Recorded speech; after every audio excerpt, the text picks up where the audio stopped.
Good evening, everyone, and happy Friday. It is time for kickoff. The Broncos trying to bring the milk can back to Boise as they host rival Fresno State. A huge game for Brian Harson's squad. But tonight is also special for another Boise State team. Sports director Paul Gerke is live outside the stadium with that. Paul?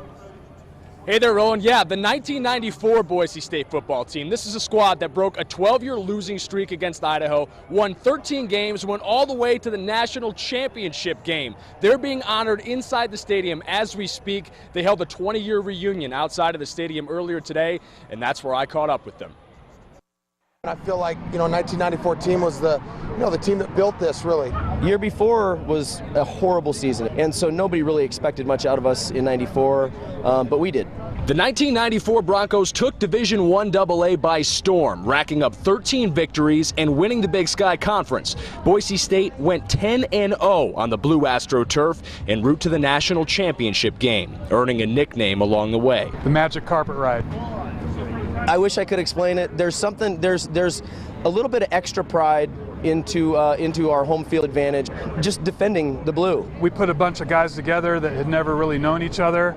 The team gelled real quick. The friendships and relationships that were made during that time frame, they're for life, basically. 20 years removed from that magical season, in the shadow of the Opaline Church, the 94 Broncos reunited this afternoon. A lot of weight on your back.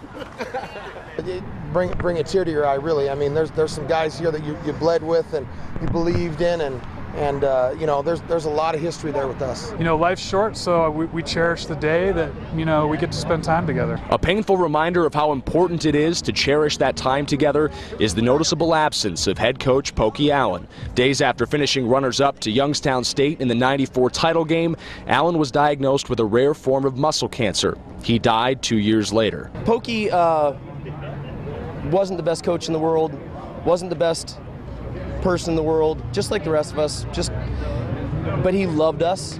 They made it look like he got launched out of a cannon when he was at Portland State. He rode an elephant. Pokey did a lot of things like that for us. He was all about the players, and he was a big-time players coach, and he wanted people to come and support us. He said, if you get 20,000 butts in the seats, I'll ride a horse down Broadway. And I remember it like it was yesterday. It was dumping snow. It was great. A bunch of the players were out here and just heckling him as he rode by, and he loved it. Allen's lust for life lives on in the lives he touched, amidst the hugs, the handshakes, and in the joy of future Broncos. Go Broncos! And even 20 years later, the players would still relish the chance to get back on that magic carpet. You know what? I got a couple plays left in me if they need me, yeah.